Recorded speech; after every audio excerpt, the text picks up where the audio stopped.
Shalom all. I am Tavim. Hope everyone is doing well. Yep. Oh, I'm great. Yep. Right. High Yes, holidays. It's high holiday season. I would love to be anywhere else, but let's just, I really wouldn't want to be anywhere else. Mm-hmm. Okay, let me start sharing our texts. Yeah. Okay. Yeah, Rabbi, I gotta leave at 12:30 for an appointment. Oh. Sorry. We'll miss you. We'll hold love support. Okay. Yes, I know the participants can see I hope participants can see Okay. all the stuff that's on here. Yes. We are on Parashat Kitavo, as I think we realize. And though much of the parasha is the drama of the covenant ceremony on Har Eval and etc., but and the Tochecha, we're going to take a look at the two very important beginning sections and think of them a little bit more in terms of, what are the ideas that are being presented? We've talked about these before. We begin with the two declarations as people bring their tithes. Well, first of all, they bring their first fruits, and then they bring their tithes. So we're just going to get started right here. Who would like to read? When you enter the land. I'll Anybody? read. Thank you, Carol. When you enter the land that the Lord your God is giving you as a heritage, and you possess it and settle in it, you shall take some of every first fruit of the soil which you harvest from the land that the Lord your God is giving you, put it in a basket, and go to the place where the Lord your God will choose to establish his name. By the way, just before we go on, a reminder, of course, that the fruits that we are supposed to bring are, in fact, the Shiva Minim, the 7 species through which Israel is praised. Go on. You shall go to the priest in charge at that time and say to him, I acknowledge this day before the Lord your God that I have entered the land that the Lord swore to our fathers to assign us. The priest shall take the basket from your hand and set it down in front of the altar of the Lord your God.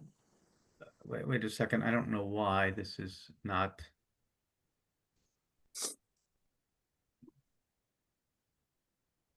I'm having a problem here. I don't know why I cannot seem to Have it go up. go up or down.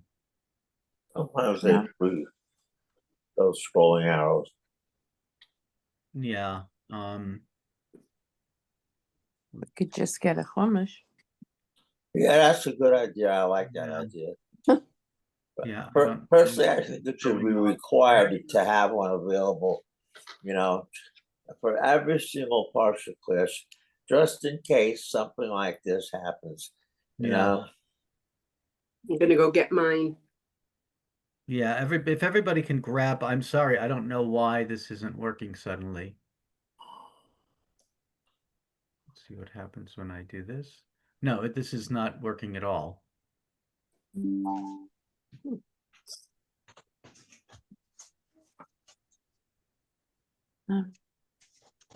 Thank you. No, Adobe Acrobat is not working at all. 1068. What page? Oh, it depends what kind of chumash you have. So. No, I have eight time. Of Sefer Devarim. Okay, in the meantime, I'm going to try and get rid of this. 1140.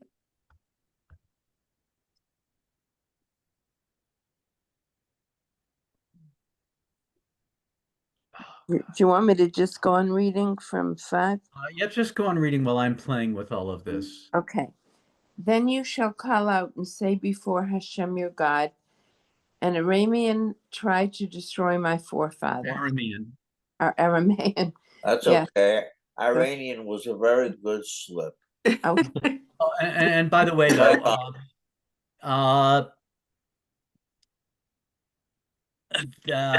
Fox translates it, I think, an Aramean a flight, trying to capture the alliteration Arami Oved Avi.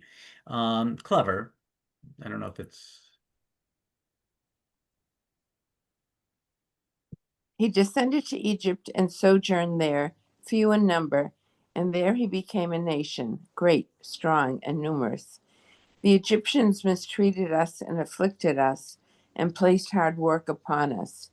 Then we cried out to Hashem, the God of our forefathers, and Hashem heard our voice and saw our affliction, our travail, and our oppression. Hashem took us out of Egypt with a strong hand and with an outstretched arm, with great awesomeness, and with signs and with wonders. He brought us to this place, and he gave us this land, a land flowing with milk and honey. And now, behold, I have brought the first fruit of the ground that you have given me, O Hashem, and you shall lay it before Hashem your God, and you shall prostrate yourself before Hashem your God.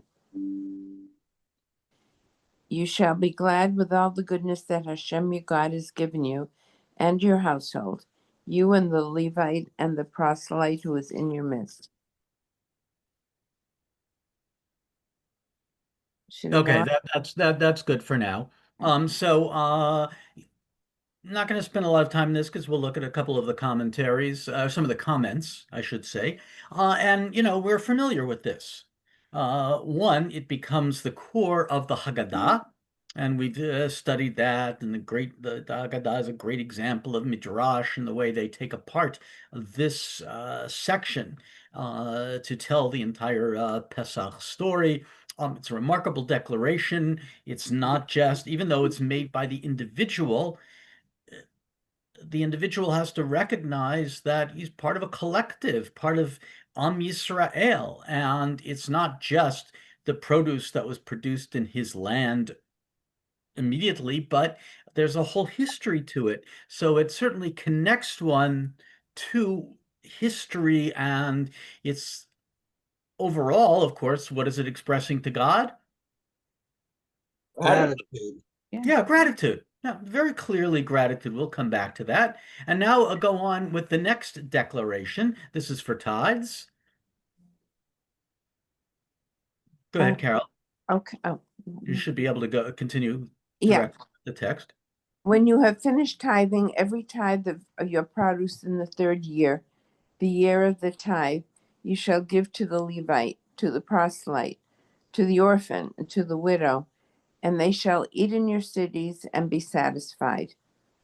Then you shall say before Hashem your God, I have removed the holy things from the house, and I have also given it to the Levite, to the proselyte, to the orphan, and to the widow, according to whatever commandment you commanded me. I have not transgressed any of your commandments, and I have not forgotten. I have not eaten of it in my intense mourning. I do not consume it in a state of contamination, and I do not give of it for the needs of the dead. I have hearkened to the voice of Hashem my God. I have acted according to everything that you commanded me. Gaze down from your holy abode from the heavens, and bless your people Israel and the ground that you gave us, as you swore to our forefathers, a land flowing with milk and honey. Okay, keep going. This day Hashem your God commands you to perform these decrees and the statutes, and you shall observe and perform them with all your heart and with all your soul. Okay. Go on one more pasuk, that's fine. You have distinguished Hashem today to be a God for you, and to walk in his ways, and to observe his decrees, his commandments, and his statutes, and to hearken to his voice. And Hashem has distinguished you today to be for him a treasured people, as he spoke to you, and to observe all of his commandments, and Yeah. to make you Yeah. okay. Okay, that's fine. You know, first of all, again, these two liturgical declarations that come, and they are more than just the act of bringing what one is supposed to bring as offerings, but they are acknowledgments of God's goodness and gratefulness to God and the whole historical process. And in many ways, it explains why these two sections should come just before the covenant ceremony. You know, we often engage in what we call smichut parshiot, the juxtaposition of passages. Why are things in the Torah connected? And sometimes it's rather midrashic. The rabbis are being very creative and playful. Other times it's pretty clear. And I think here, I don't know that it's so obvious, but I think that the fact that these are so connected to our relationship with God and our understanding of God's omniscience, omnipotence, I don't know if that's necessarily implied here, but just, all that God has done for us, a sense of gratitude and being in a relationship with God, they are in many ways appropriate rituals to place just before we come to the covenant ceremony. And just a quick look at what these are. Go on, Carol, here. This is from Tigay's commentary Um, here on the screen. This is, it's on the screen. Oh, yeah. okay. Sorry about that. Uh, this section prescribes liturgical declarations that the farmer is.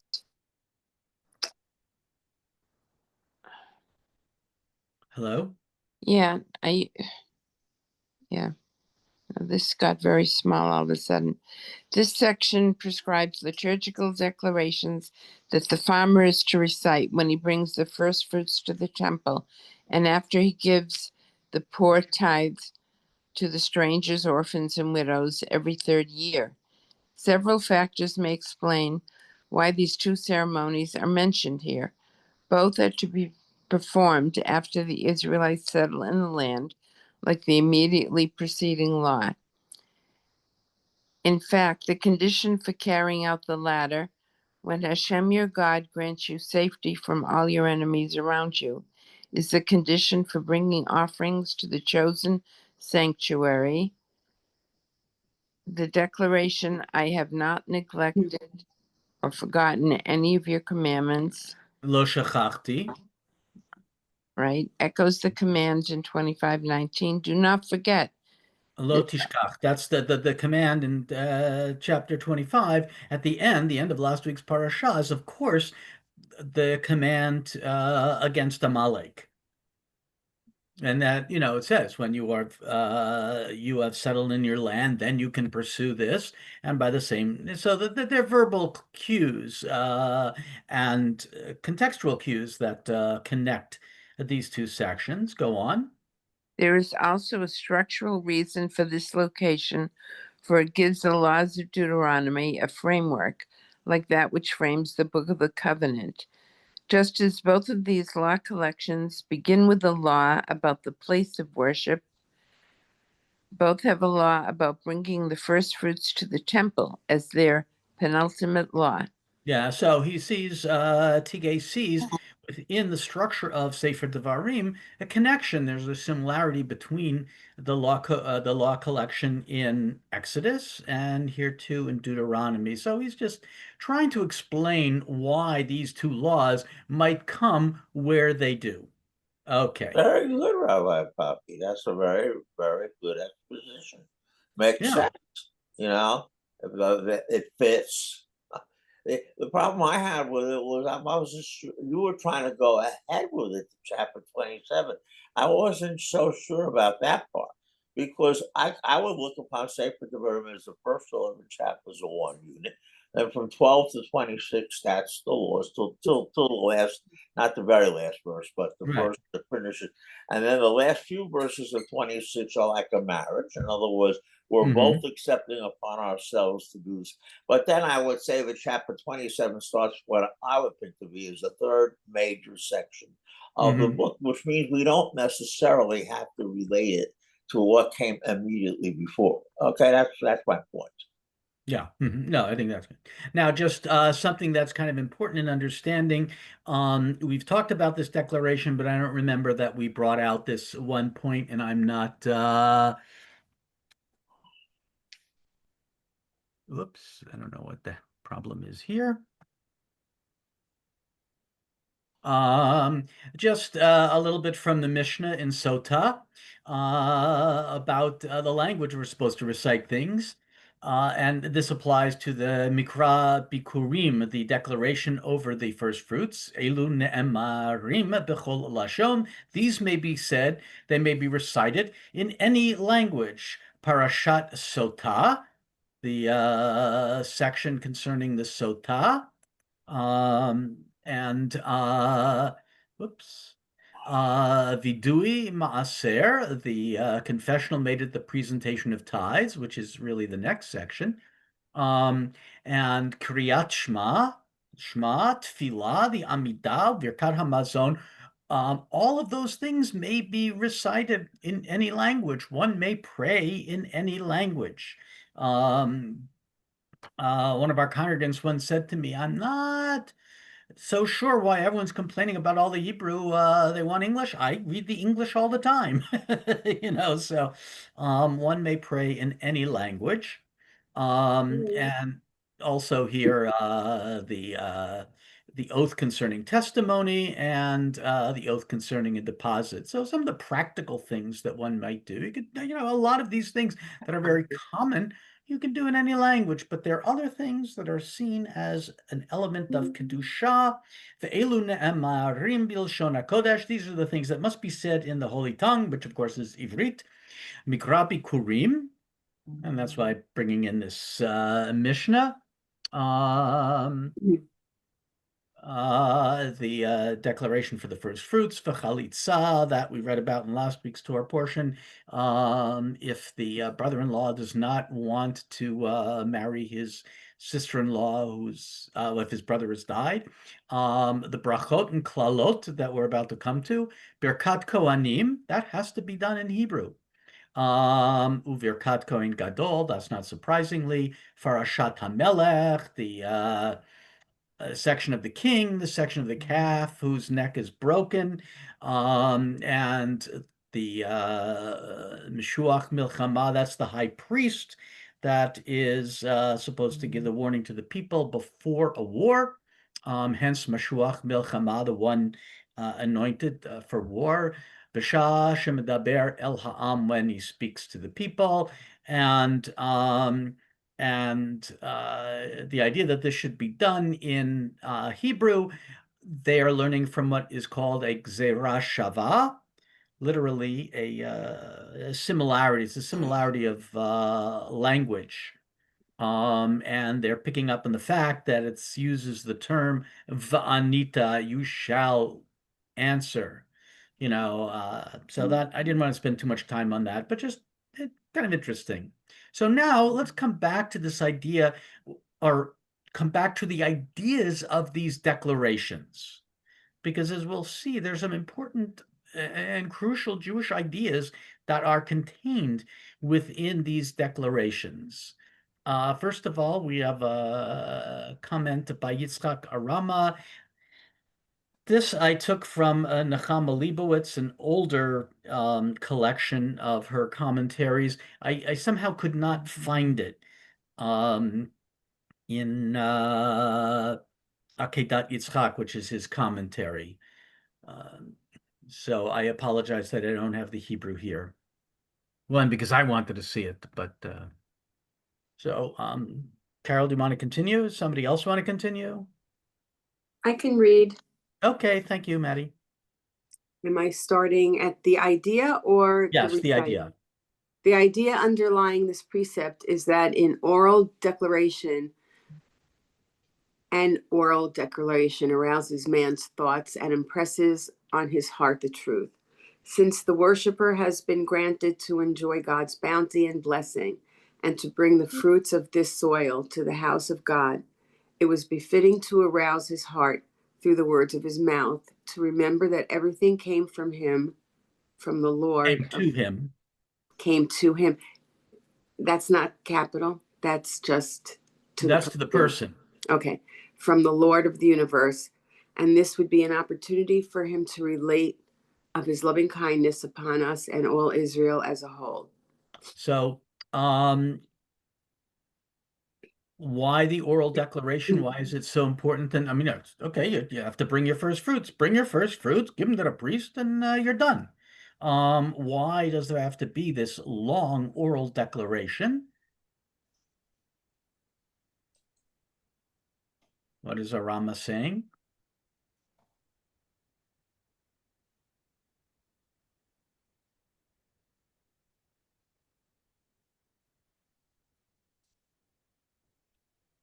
Why Dafka what is the purpose of the oral declaration? What will it do?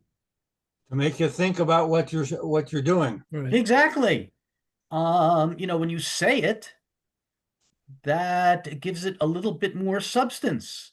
Uh, in personal development, it talks about if you have certain plans, certain ideas or goals, share them. Share them with people so that helps you bring about what you want to accomplish. And by the way, we're now in the period of Teshuvah. Part of Teshuvah is making an oral declaration of what one has done wrong, hence the idea of vidui, of confessional.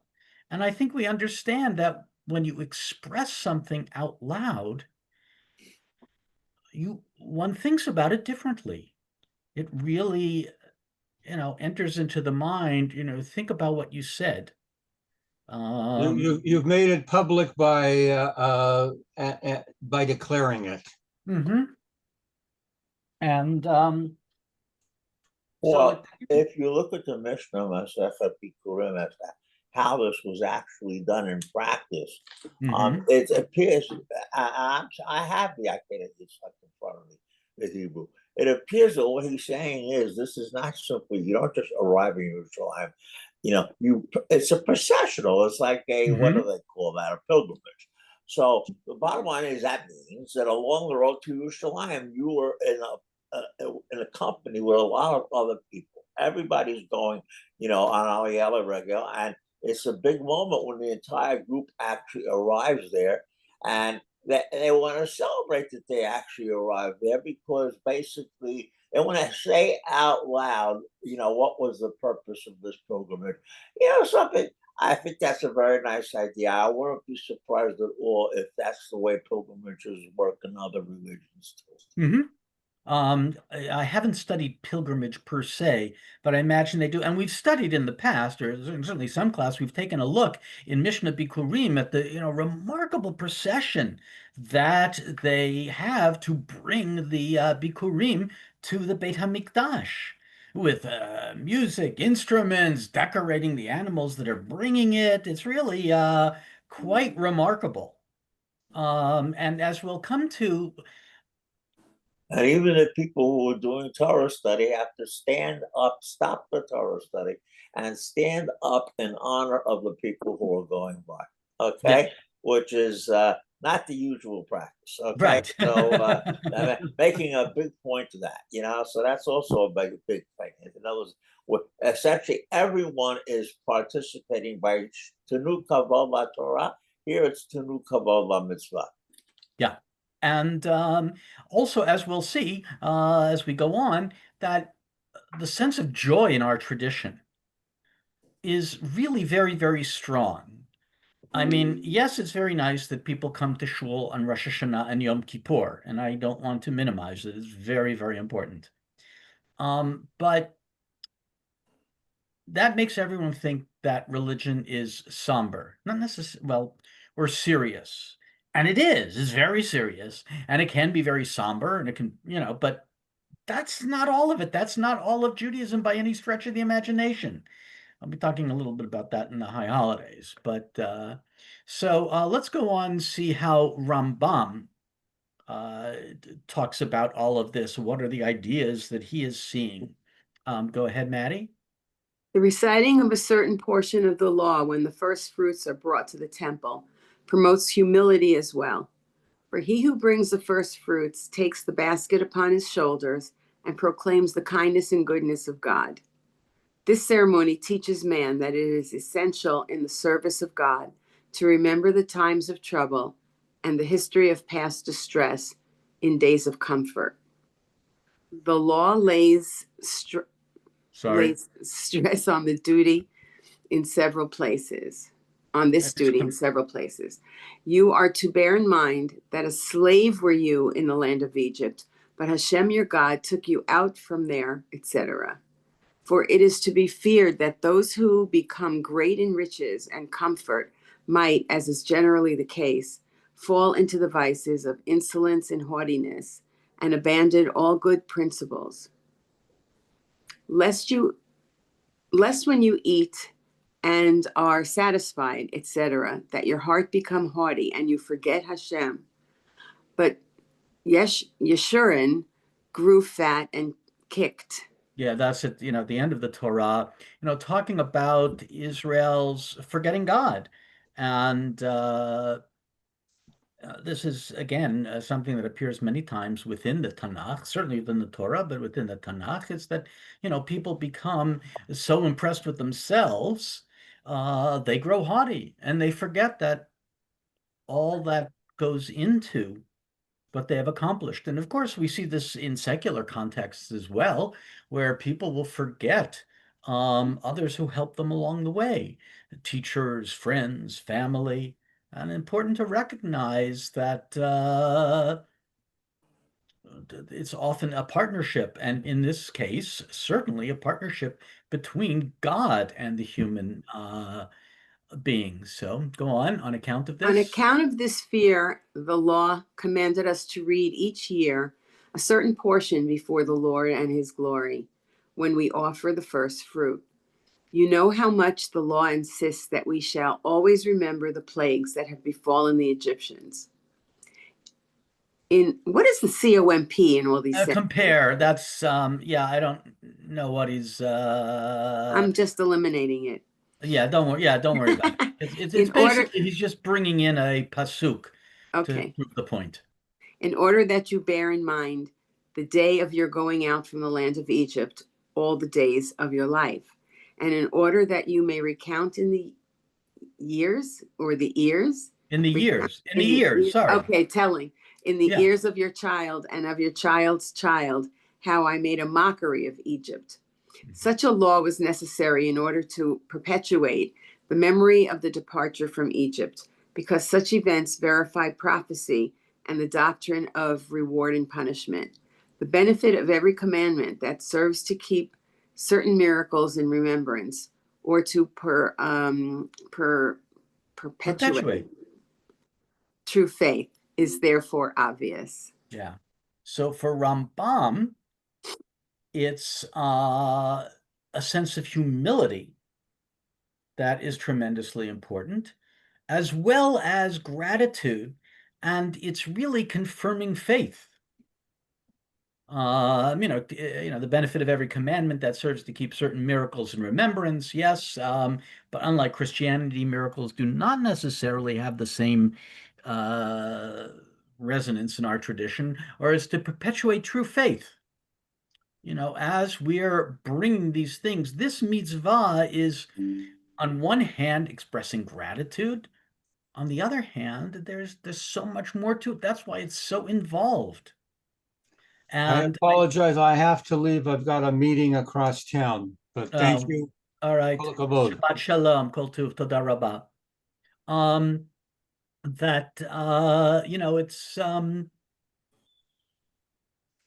It's to recognize that our mitzvot have got so much attached to them. The mitzvah may be important for its own sake, and generally is, but there's so much more behind a mitzvah. I've often said, and I'm hardly the only one, that the mitzvot are a meeting point between the human being and God. They are meant to be consciousness raising experiences. People are into meditation, Jews who've turned to Buddhism, or, the Jew-boos, as they like to call themselves. Um, they talk about mindfulness. Well, that's part and parcel of Jewish practice. That's why we have kavanot, intentions, before we engage in a mitzvah. We've talked about this in terms of prayer. We see this in many traditional sidurim, that you'll have the line, Hare ani muchan u'mezuman l'kayem mitzvah taseh, I am ready and prepared to fulfill the mitzvah of. And because we don't just act, we think about what we're doing, or ideally we think about what we're doing. Even in terms of, well, eating.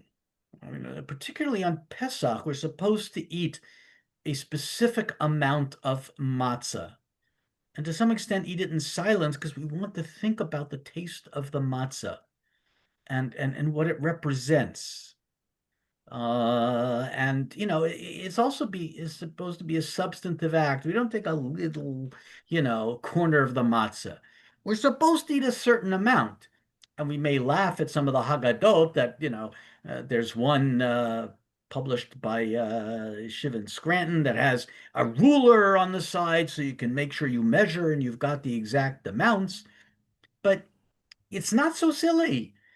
This is an act.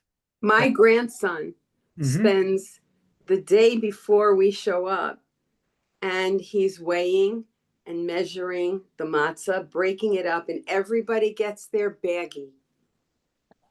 And we each have to eat the whole thing. Yeah. And again, we're supposed to do something substantive. It's again not a little piece of matzah or a little piece of bread or a taste of the wine. We're supposed to eat certain amounts because we're doing something. Here too, we bring the first fruits, and again, it's not, okay, I got my first fruits here. I'm giving it away to God. I've done my thing. No, you have to think about what you're doing. And that so much of that, we put on talit and tefillin. They're brachot that we recite for putting on talit and tefillin, and kavanot, and different intentions. And even when we take them off, there may be no brachot, there are no particular prayers to recite, but we're supposed to stand when we take off our talit, or when we take. And there actually tefillin. was once a bracha when you took off your tefillin. Hmm. Masechet Brachot actually mentions it. It says, "Asher kidshanu l'shivanu lishmor chukecha," and we still, that means to right. observe thy statutes, and we still have a zecher for that bracha. And in Uvos Young Goel, which is at the time you take off your tefillin, and Rosh Chodesh, and lots of other people do it every day. He says, "Shenishmorchu kecha ba'olam hazeh," and his cabinet. Yeah, there's a whole book called Brachot Shenishtakchu. In other words, blessings that have been forgotten. A friend of mine named Steve Roner. Okay, and he went on Aliyah and he published this, and basically it's really fascinating because now that you mention it, there was once a bracha when you took them off. I also feel that Ma'am Achronim is some way of making some kind of equivalence at the end from what you did at the beginning. You understand what I'm saying? We discussed this one time. It's not, there's a lot of these various major, you start the Seder with matzah instead of the meal, but you end it with matzah too. And an essential point of the Seder is you don't end the meal with dessert, you also end it with matzah, So I think that's a very nice insight, Rabbi Bob. Yeah, and I think we often bracket, if you will, or put in parentheses, have a beginning and an end. Rituals do that, and there's beauty in it. Thinking about what we're doing. How do we frame our experience? Religion in general, but I think particularly Judaism, is about framing our experiences, and we kind of lose that. People, and we eat, but we don't just eat. We have to make hamotzi, and then Birkat Hamazon is a whole production. It's even more of a production now when you go to summer camp and you have to learn all the choreography to the Birkat Hamazon. But it's we just don't do things offhand, simply. We think about them. And again, coming back, we've been talking about prayer. We don't just stumble in and daven. Even, all right, maybe for Shabbat and Chagim, we don't have an introduction before Baruch Hu because it's the holiday, we're kind of aware of what's going on.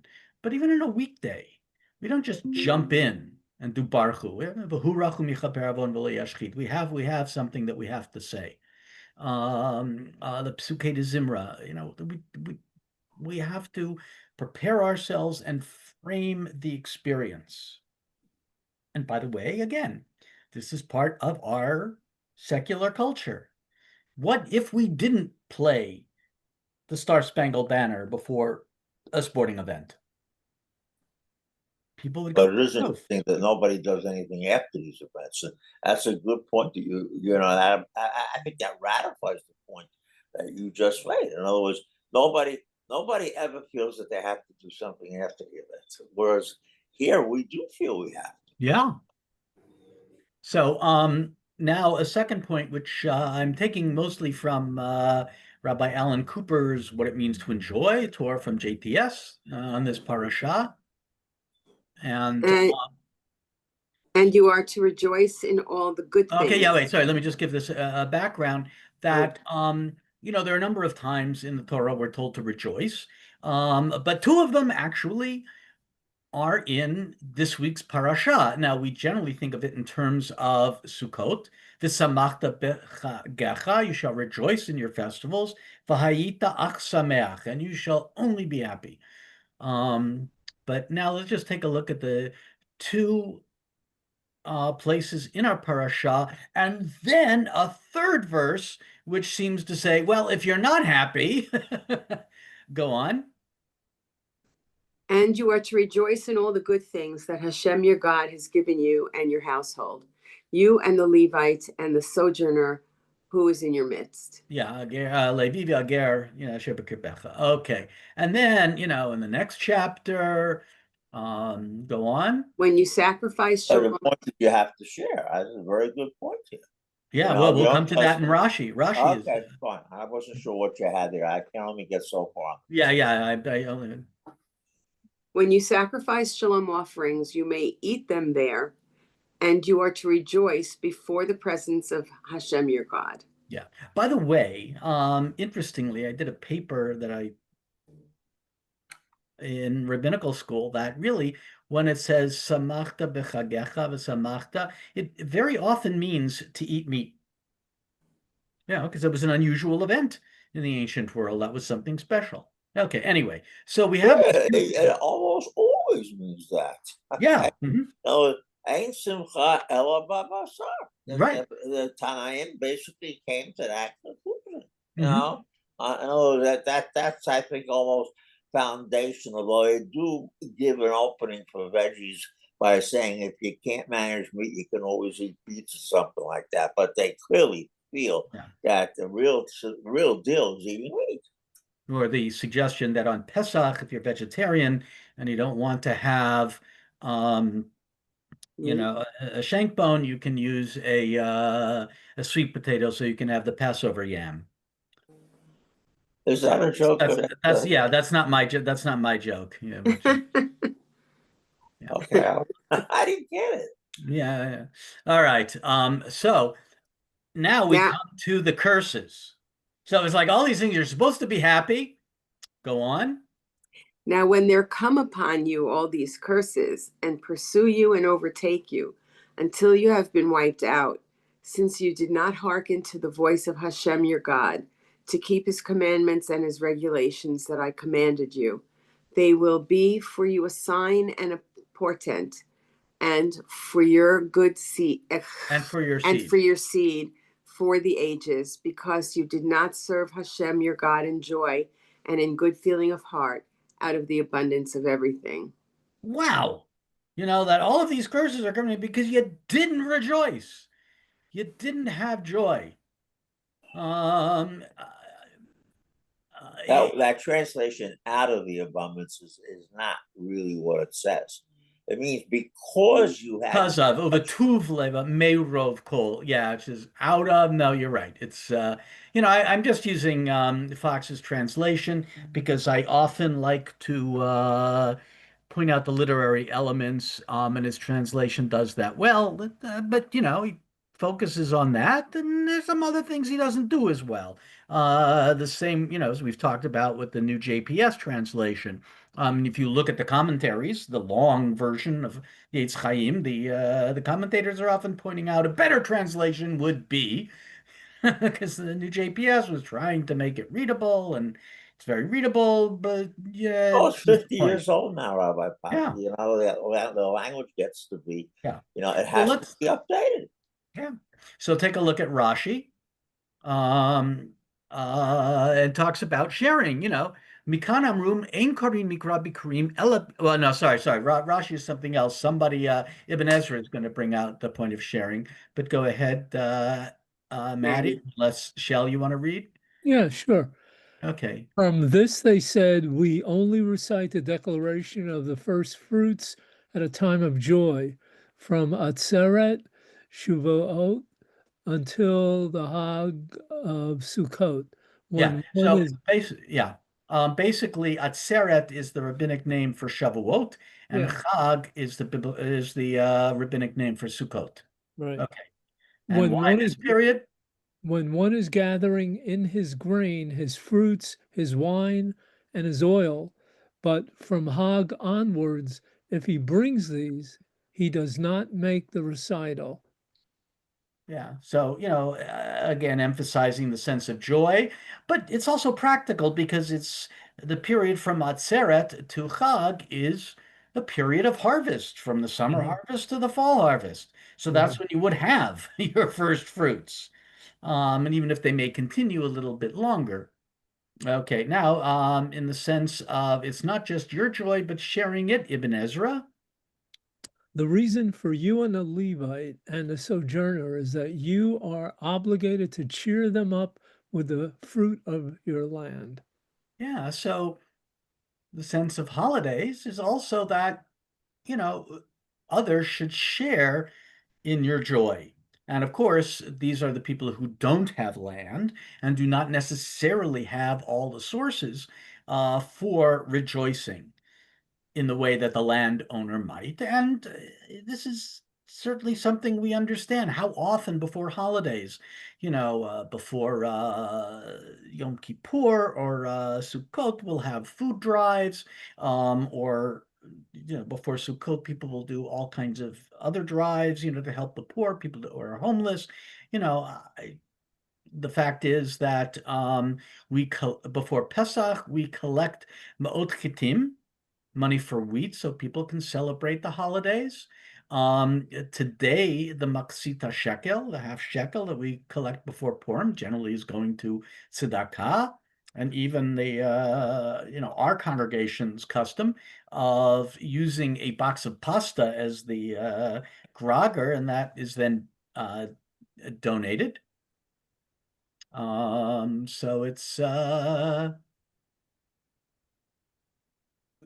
very much part of this sense of sharing, that it's not just the joy we feel, but we share it with others. And to some extent, it's as well as we're celebrating our bounty, what we have, it's we share it with others. And now we have a section from the Talmud, which again is kind of emphasizing joy. Amar Rav Yehuda, Amar Shmuel, the chain of tradition there. Minyayin, which is a technical term in the Talmud, meaning from where do we derive, where in the Torah. Shira mina Torah, that the essence of Ikar Shira mina Torah, the essence of song to accompany offerings with song applies by Torah law. We often talk about the silent cult in the Bible. That was, I think, Koifman's big thing, that that unlike magical formula and other things going on in paganism, the cult was silent in the temple. I don't know. because we certainly have the evidence of the Levi'im singing, and some of our psalms seem to have been accompaniment to offerings. For example, Mizmor LeTodah, a song of thanksgiving or a song for the Thanksgiving offering. So, isn't it true with this entire thing you put up, at least as much of it as I can see, there's a rationale for the commandment supposedly of the Levium to sing and in other words, the fact is that the Torah doesn't even say a word about this. And in the Tanakh itself, and Sefer Nehemiah and Sefer Devrei Yamim, they make it perfectly clear that having them sing is a Davidic. David did that, not Moses. But later rabbinic thought can't live with something like that. So they're going to have to make the Levium sing from day one. And that's, I think, really what you put on the board is about. Yeah, I would say that you're absolutely correct, because, some of the things they're saying are not exactly 100% clear. So, how do we know that the idea of singing comes from the Torah itself? And they can only want to raise that if there's some question about whether or not it does.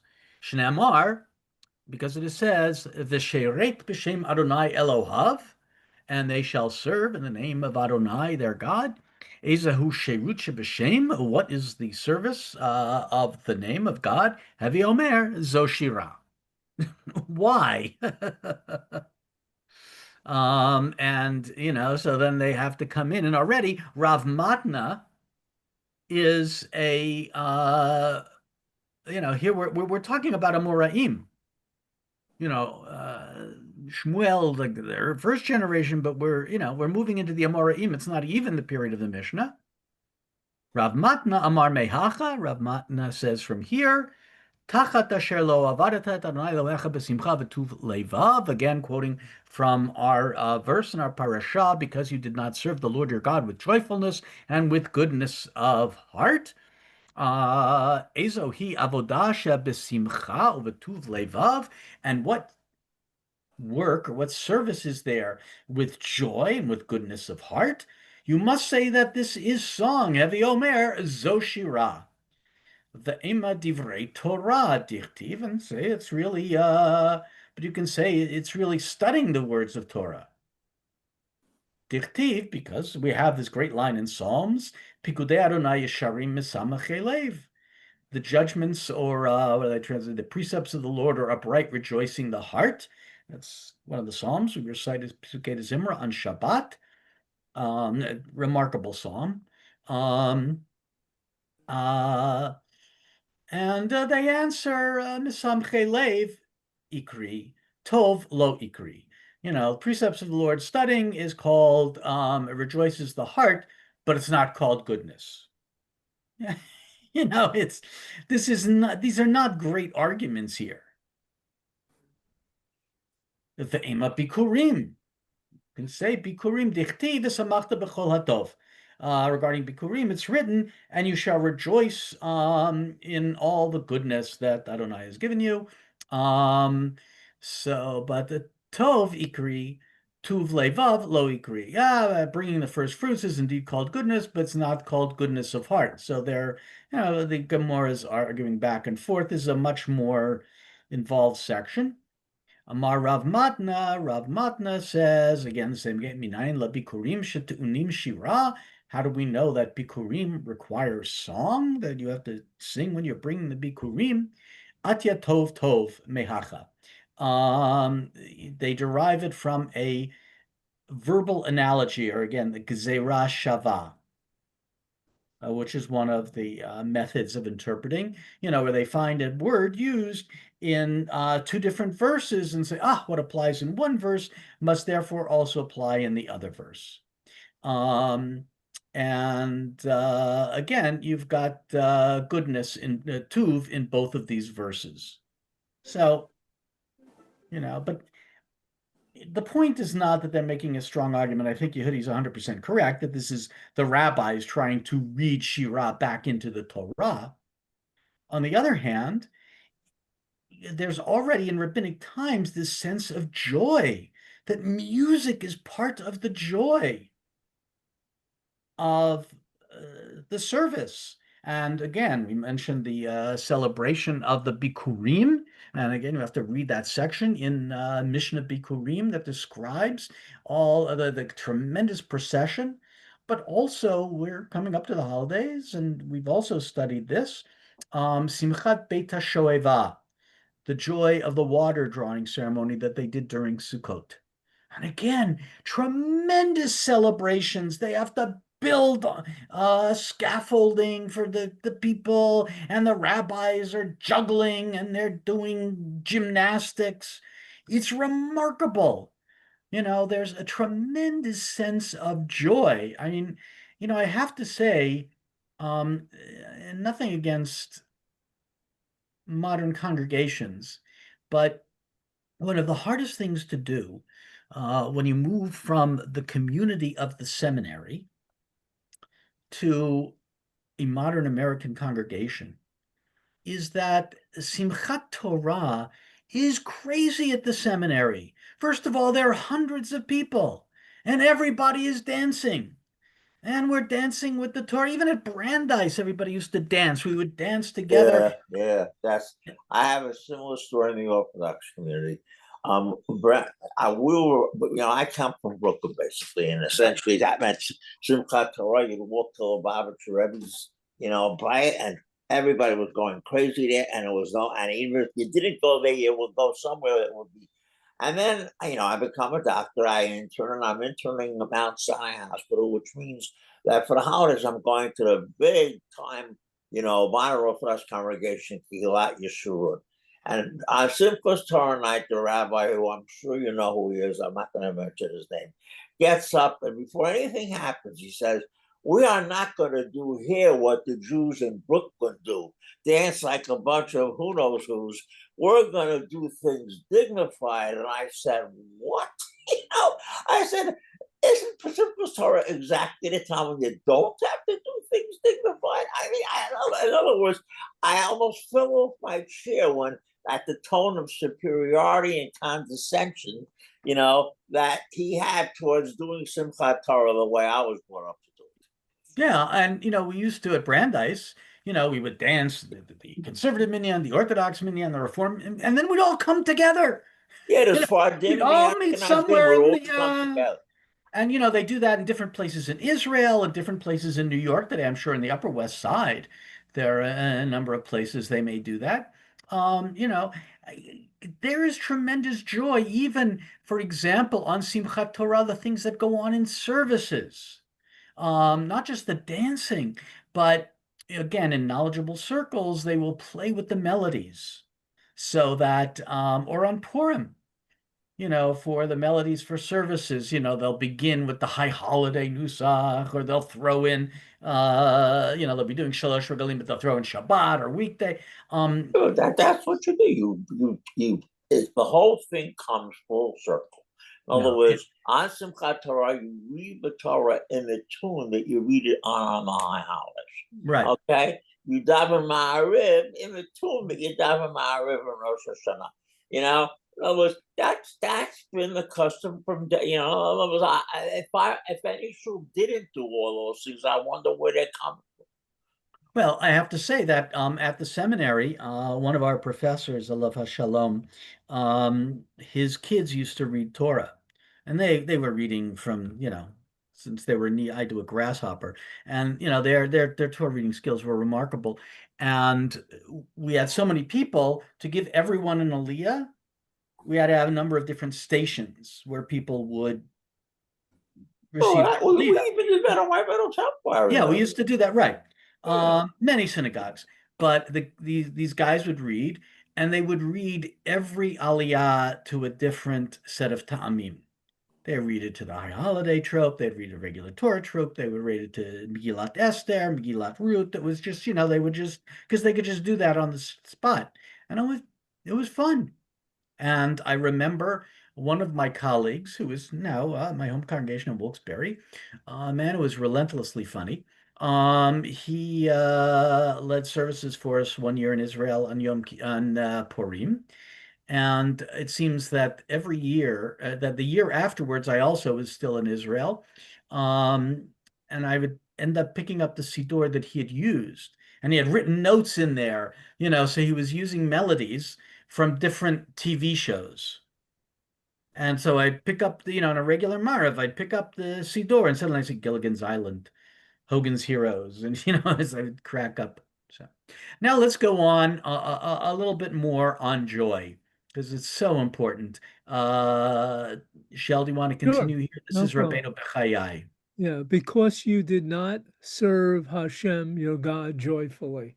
The Torah accuses people who do serve God not to have done so joyfully. A person is obligated not merely to carry out God's instructions, but to do so gladly in a happy frame of mind. Joy, when performing any of God's commandments, is considered as fulfillment of the commandment by itself, meriting additional reward.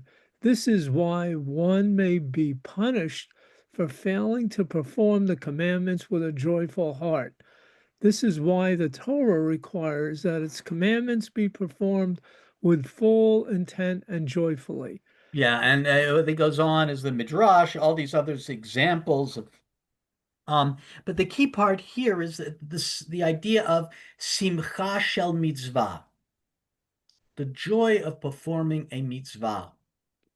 And unfortunately, that's lost a lot today. There are reasons, by the way, why we try and encourage people who may not have been involved in Judaism to come to a Shabbat dinner. This is wonderful. To come to Simchat Torah, to come to Purim. These are, but just any Shabbat. Anyone has a real Shabbat dinner, the singing of Shabbat songs, it's great. I was blown away. I think I mentioned this that when Noah was in Israel, when she was studying on her year in Israel and Nativ, she said, my favorite holiday is now Yom Kippur. What, are you kidding me? Mhm. And apparently, what they did, because Yerushalayim, they were able to sit in the middle of the street and they sang appropriate melodies. And, suddenly, I mean, first of all, she davened where, it wasn't just the rabbi and the cantor who went down for, for prostrating themselves. Everybody did it, and most people were wearing white. It wasn't just the rabbi and the cantor. Everybody was involved. And then, the sense that, even on Yom Kippur, it's just a heightened sense. There is still joy. And indeed, Tisha B'Av is the black fast, but Yom Kippur is a white fast. As we remember,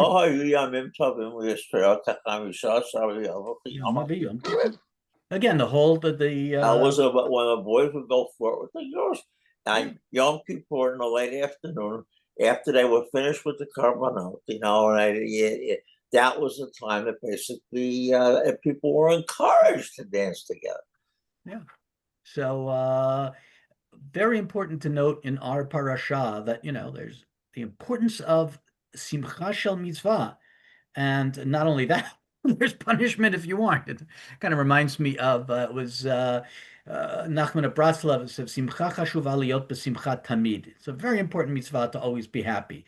He himself probably suffered from depression, but even so, I mean, he's probably preaching to himself that this is and as we approach the holidays and we think about our Jewish lives, there's so much joy. People always emphasize the somber parts, and there are serious times. There are times that Jews should be, in any religious tradition, that people should be serious, but that's not Judaism. It's much more about simcha. It's much more about joy. So I wish everybody a Shabbat Shalom. Right. Yes. All right. Thank you. Shabbat Shalom. Shabbat shalom.